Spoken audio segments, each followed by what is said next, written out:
I still remember that night like it was painted in bold colors against the dull gray of my usual life. I had just left another suffocating dinner where every laugh felt rehearsed and every glance was a judgment. I wandered out into the parking lot, clutching my jacket tight, when I heard the roar of an engine that didn't belong in my parents' world. A deep rumble cut through the still air, and there it was, a midnight blue Camaro gliding into the lot like it had a mind of its own. The headlights washed over me, and for a moment, I felt like I had been caught in a spotlight, not for what I was expected to be, but for who I actually was. The window rolled down, and Daniel leaned over the steering wheel with a half smile, the kind that didn't ask for permission. He simply said, "Want to get out of here for a while?" My heart stuttered. I hesitated, but the truth was, I had been waiting my whole life for someone to offer me an exit. I slid into the passenger seat, the leather worn yet warm, and the door shut with a sound that felt final, like I had just crossed an invisible line. Daniel shifted gears and the Camaro roared back to life, pulling us out onto the open road.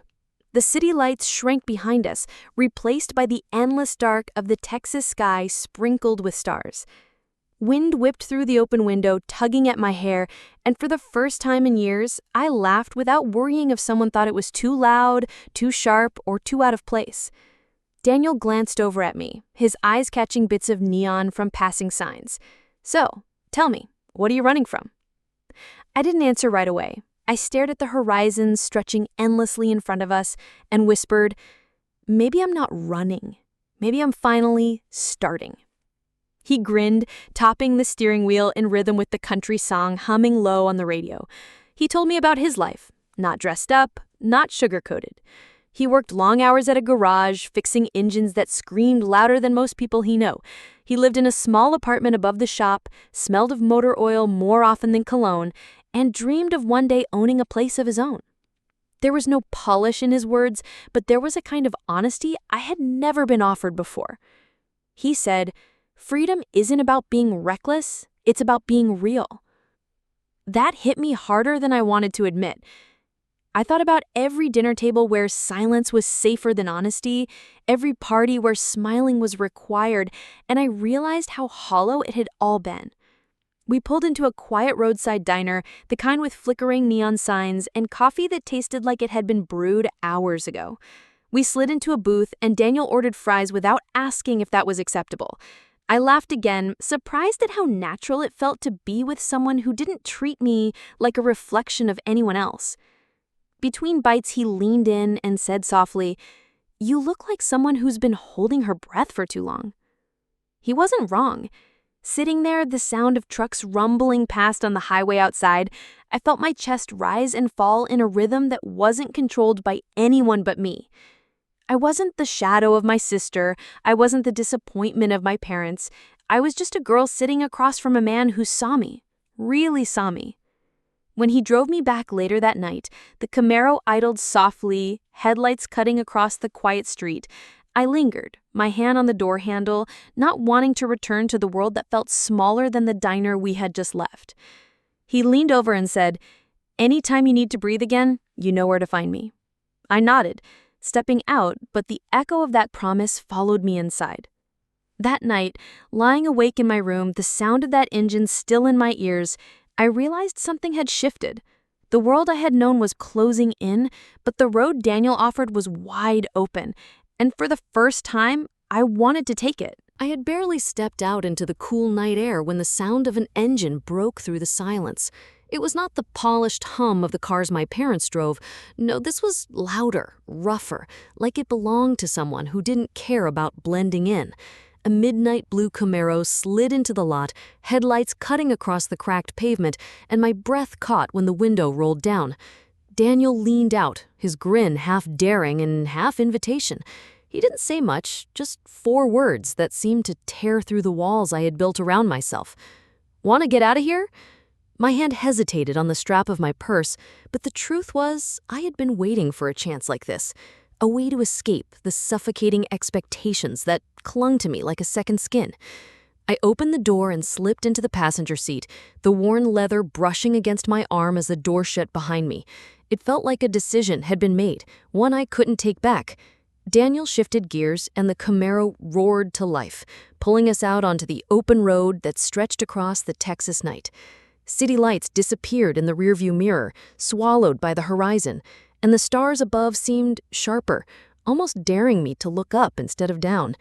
The wind whipped through the cracked window, pulling strands of hair across my face, and for the first time in years, I laughed, the sound breaking free without permission.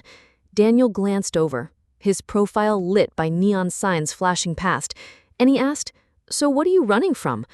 I shook my head, my voice low. Maybe I'm not running. Maybe I'm finally starting. We drove for miles until the road bled into quiet fields, and then he pulled into a small diner with a flickering red sign that buzzed in the silence.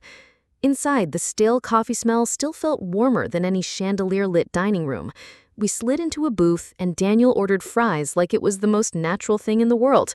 He talked about the garage, about grease under his nails, and long shifts fixing engines that screamed louder than the people who owned them. His voice held no apology, no need to prove himself. He said, freedom isn't about breaking rules, it's about being honest with yourself. His words landed heavy, because I knew what it felt like to be anything but honest. I listened, each fry disappearing as though I hadn't eaten all day, and I felt the weight of every rule I had ever followed start to crack. Later, when he drove me back, the Camaro idled under the street lamp in front of my house. I lingered, hand on the door handle, wishing I didn't have to step back inside to play the role I had been forced into. Daniel leaned over, his voice low. "Anytime you need to breathe again, you know where to find me." I nodded, stepping out, but the echo of that promise followed me inside, louder than any lecture waiting on the other side of the door. The nights that followed blurred into a rhythm I had never known before. Every time the Camaro pulled up, my heart leapt like it was hearing a secret only it understood. We drove without a map, chasing sunsets that spilled across the Texas sky in streaks of fire and gold. We ended up in fields with cicadas or neon diners with stale pie, but it never mattered where. What mattered was the freedom that settled in my chest when Daniel was near. He had a way of turning the silence between songs on the radio into something meaningful, like the world didn't need to speak when we were both already listening. One evening, he pulled off the road onto a wide stretch of grass, the sun melting into the horizon. We sat on the hood of his car, the heat from the metal pressing through our jeans, and he handed me a soda from the cooler in the back seat. For a moment, we just sat there, sipping and watching the sky change colors. Then he looked at me, really looked, and said, "You know, you don't have to keep proving yourself to anyone." My throat tightened. No one had ever said that to me before. I whispered, "I don't even know who I am when I'm not proving something." He smiled, brushed a strand of hair from my face, and replied, "Then maybe that's what we'll figure out together." The air felt heavy with the weight of those words, and before I could answer, he leaned closer, closing the space between us. The kiss was simple, but it carried the spark of something I had been starving for my entire life. It wasn't about defiance or rebellion, it was about belonging. When we pulled back, I saw my reflection in his eyes and realized I wasn't afraid anymore. I laughed nervously, hiding my face in my hands, but Daniel just pulled them away gently. "Don't ever hide," he said, "not from me." Weeks turned into months. The Camaro became our time machine, carrying us through endless nights and whispered promises. We talked about music, about dreams, about places we wanted to see beyond the borders of our small world. Each mile stretched further from the cage I had lived in and closer to something that felt like home. One night, under a sky scattered with stars, he stopped the car on a dirt road where no one else would come. He opened the trunk, pulled out an old blanket, and spread it across the hood. We lay there staring upward, counting constellations like they were our future. When he suddenly sat up, I thought he was reaching for another soda. Instead, he pulled a small box from his pocket. The night went still. He opened it, revealing a simple silver ring, and his voice trembled in a way I had never heard. "Emily, you make the road feel less lonely. Will you marry me?" My breath caught and all the noise of the world fell away. My answer was barely more than a whisper, but it carried everything I had left to give. Yes. The day finally came when I could no longer delay bringing Daniel into the world I had been running from. My parents insisted on a Sunday dinner, and though my stomach twisted into knots, I agreed. When we walked through the heavy oak doors of the Carter house, the air was already charged with expectation. My mother's eyes swept over Daniel the way she used to inspect a stain on the tablecloth. She didn't greet him, not really, just a stiff nod before she turned away. My father sat in his chair at the head of the table, his shoulders squared, his expression set like stone. Olivia leaned against the doorway, her lips curled in that perfect smile she always wore when she knew she had the upper hand. We sat down, the silverware glinting in the chandelier's light. Daniel tried to start small talk, mentioning the drive-in, the weather, even complimenting the roses in the garden. My father cut him off with a sharp question. "What exactly do you do, son?" Daniel answered calmly, "I'm a mechanic. I fix engines, save people money, keep them safe on the road." My father's jaw tightened. "And you think that's enough to build a future with my daughter?" The silence that followed was suffocating. Olivia sipped her wine, her eyes dancing, as if she had been waiting for this moment. My mother finally spoke, her voice soft, but laced with ice. "Emily, you could have anyone. Why him?" I opened my mouth, but Daniel spoke first. "Because I love her, and I'll take care of her with everything I have." His voice didn't shake, his gaze didn't falter, and in that instant I saw the strength that had carried me this far. But my father slammed his fist against the table, the silverware clattering. "Enough. If you walk down this road with him, you walk out of this family. Do you understand me?" The words struck like a blow, but Daniel reached under the table and took my hand. His grip was steady, warm, a lifeline in the storm. My mother's face hardened, Olivia's smirk widened, and my father's glare bore into me, daring me to surrender. I thought of every time I had bent, every time I had hidden pieces of myself to fit their mold. I thought of the laughter in the Camaro, of the quiet nights under the stars, of the way Daniel had told me not to hide. I stood, my chair scraping against the floor. If this is what love costs, then I'll pay it. The room froze. My father's face turned red, his voice low and furious. "Get out. Don't come back." Olivia set her glass down with a satisfied little click. My mother looked away, unable to meet my eyes. I held Daniel's hand tighter and walked toward the door. With each step, my heart pounded louder, but the weight on my chest grew lighter. When the door shut behind us, the night air wrapped around me like freedom itself. The first place we called home was a cramped apartment on the edge of Dallas, where the paint peeled from the walls and the ceiling leaked every time the rain came. The rent was cheap, and the neighbors argued through paper-thin walls. But to me, it felt like a chance to finally live without someone watching every move I made. Daniel worked long hours at the garage, coming home with grease stains that never fully washed out, and I took shifts at a coffee shop while studying design online at night. The kitchen was so small we could barely fit a table, but we sat there anyway, eating instant noodles by the glow of a single lamp, pretending it was a feast. Every dollar mattered. We collected change in a jar marked "someday" and laughed whenever we dropped in a coin, though both of us knew how far someday felt. Sometimes the stress pressed heavy, but Daniel would wrap his arm around me and say, "One day, Em, we'll look back and remember how even this felt like the start of everything." His faith in us steadied me when exhaustion and doubt crept in. I learned how to sketch logos between coffee orders, and he practiced for certification exams long after his shifts ended. We were tired, but it was the kind of tired that came with purpose. One evening, after a particularly long day, there was a knock at our door. I opened it to find Helen, Daniel's mother, standing there with a casserole dish wrapped in foil. I wasn't used to someone showing up just to make sure we had eaten. She stepped inside, set it down on the counter, and said, "Family doesn't measure worth by titles or paychecks. Family shows up." I nearly broke down right there, because it was the kind of love I had never known from my own parents. That night, we ate her casserole slowly, savoring each bite not because of the taste, but because it carried warmth that went deeper than food. We found joy in scraps. Daniel rigged up a broken fan to keep the air moving in the Texas heat, and I painted an old frame I found at a thrift shop, sliding one of my sketches inside to hang above the couch. Our furniture was mismatched, the carpet worn, but we started piecing together a life that was ours. On the wall above the bed, we taped a map of the United States. Every weekend, we circled places we dreamed of visiting: the Grand Canyon, the Pacific Coast, the mountains in Colorado. It became our ritual, a reminder that even if we were stuck in a leaky apartment now, the road ahead was wide open.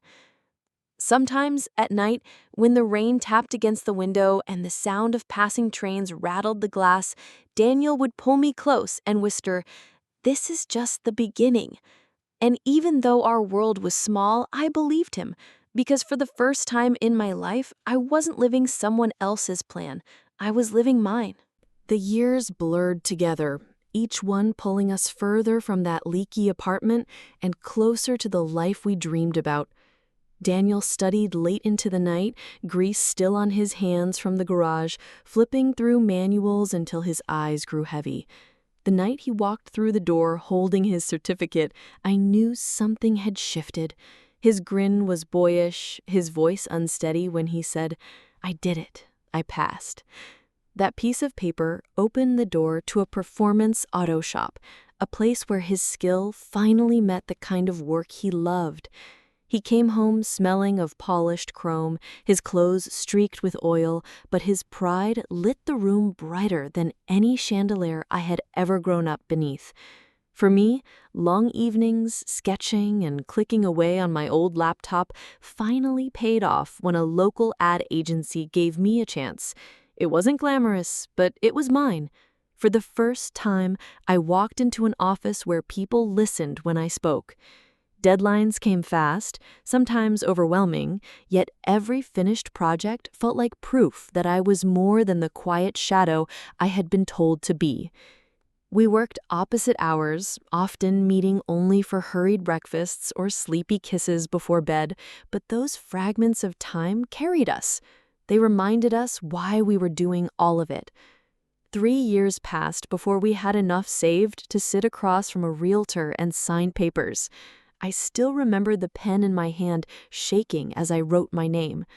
The house wasn't big, a modest white home with peeling shutters and a porch that creaked, but to us, it might as well have been a castle. That first night, we dragged a mattress into the living room and lay side by side on the floor. Daniel whispered, "Welcome home, Mrs. Carter," and the words wrapped around me like a promise kept. We painted the walls ourselves, our clothes speckled in colors we picked too quickly from the hardware store. Helen brought curtains she had sewn, humming as she held them up to the windows, saying, "Every house needs a mother's touch."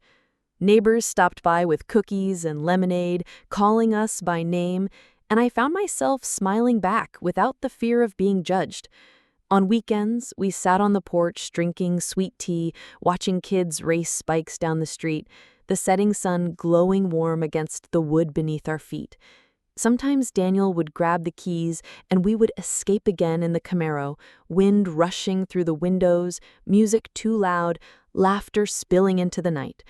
Even as our world steadied, those drives reminded us that the spark hadn't faded.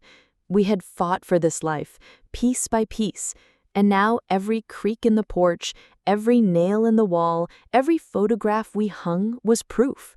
This was our home, not because it was perfect, because we had built it together. It was a quiet Saturday morning when the news broke. The TV hummed in the background while I folded laundry in the living room. Daniel was tinkering with something in the garage, and Helen was in the kitchen humming as she brewed coffee. I wasn't paying attention until I heard my father's name. My hands froze mid-fold. I turned toward the screen, and there he was, his face plastered across the news with bold letters scrolling beneath, "Financial misconduct at the university." The anchor's voice felt distant, drowned beneath the pounding of my heartbeat. They showed footage of him being led out of an office, cameras flashing, reporters shouting questions, his shoulders hunched, his once polished suit wrinkled, his expression grim. I dropped the shirt in my hands. For a moment I couldn't breathe. This was the man who had told me I wasn't enough, the man who had slammed his fist on the table and banished me from his house. Now the whole city was watching his disgrace. Daniel came in, wiping his hands on a rag. He followed my gaze to the screen, then set the rag down and crossed the room. He knelt in front of me, his voice steady. "Emily, hey, look at me. We're okay. None of that touches us anymore." Helen appeared in the doorway, her brow furrowed, then shook her head with a sigh. "People reap what they sow," she murmured, carrying 2 mugs of coffee to the table. I sat there, torn between anger and sorrow, the weight of old wounds pressing down on my chest. My father's downfall was splashed across every channel, but instead of satisfaction, I felt a strange emptiness. Daniel held my hand, grounding me, his thumb brushing across my knuckles. I whispered, "I don't even know how to feel." He answered softly, "Then don't force yourself. Just let it be." The anchor moved on to another story, the screen shifting to politics. But the image of my father being led away lingered. I leaned against Daniel, listening to the steady rhythm of his breathing. My past was unraveling on public display, but in that small living room, surrounded by the people who had chosen me, I realized I no longer belonged to that chaos. I had built a life outside of it, and I wasn't going back. The hospital room was quiet, except for the steady beeping of the monitors and the soft rustle of nurses moving in and out. I was exhausted, drenched in sweat, but when I heard the first cry fill the air, everything else faded. They placed her in my arms, tiny and wrinkled, her fists clenched tight as if already ready to fight for her place in the world. Daniel leaned over me, his eyes wet, his voice breaking as he whispered, "She's perfect." I stared down at her, at the shock of dark hair and the little nose that twitched as she wailed, and I felt my heart split wide open. We named her Lily Grace, a name that felt soft but strong, a reminder of what had carried us this far. Daniel cradled her against his chest, rocking gently, his hands so steady for someone whose whole body shook with emotion. Helen arrived with a knitted blanket, pink and white stripes, tears streaking her cheeks as she wrapped it around her granddaughter. "Family doesn't always come from where you expect," she said, kissing the top of Lily's head, and for once I didn't feel the ache of missing what I had lost. Bringing Lily home was another kind of miracle. The house that once felt big for just the 2 of us suddenly seemed too small for the sound of her cries, the pile of diapers and the endless bottles drying by the sink. I would rock her in the chair by the window, humming softly, while Daniel assembled a crib late into the night. The days blurred together with sleepless hours, but every moment felt like proof that our love had taken root and grown into something we could never have imagined back in that leaky apartment. There were nights when exhaustion clawed at me, and I wondered if I could keep going, but then Lily would curl her tiny fingers around mine, and Daniel would place a hand on my shoulder, steady and sure. In those moments I knew I wasn't alone. We were building something stronger than any storm from the past. Our laughter filled the halls, our photographs lined the walls, and for the first time, I understood what home really meant. I was locking up at the office when I saw them near the parking lot. My father leaned against a car that didn't belong there, his suit wrinkled, his shoulders slumped. My mother clutched her boss like it was all she had left. And standing a few steps away was Olivia, her arms crossed, her face tight with frustration. For a second I thought I was seeing strangers, not the family who had once banished me. My father stepped forward, his voice rough. "Emily, your sister refuses to help us. We need a place to stay, just until things turn around." My mother added quickly, her voice breaking, "Please, we've lost everything." Olivia rolled her eyes, snapping, "Don't look at me, I've done enough." Her tone was sharp, the same smugness I remembered, only now it was cracked with bitterness. I stood frozen, keys biting into my palm, as memories rushing back. The night my father slammed his fist on the table, the moment Olivia smirked when the door closed behind me, the silence that followed for years. Then Daniel appeared, walking quickly from across the lot. He slipped his arm around me steady and sure. My father's jaw tightened at the sight of him, but he held his tongue. "You owe us this," he said, like it was a debt that could be collected. My mother's eyes glistened, and for a moment I almost felt the pull of old guilt. Daniel leaned down, whispering just for me, "You don't have to let them in, not if it costs you the life we built." I looked at him, then back at the three faces in front of me. Their desperation was clear, but so was the truth. They hadn't come because they wanted me, they had come because every other door had closed. I shook my head slowly.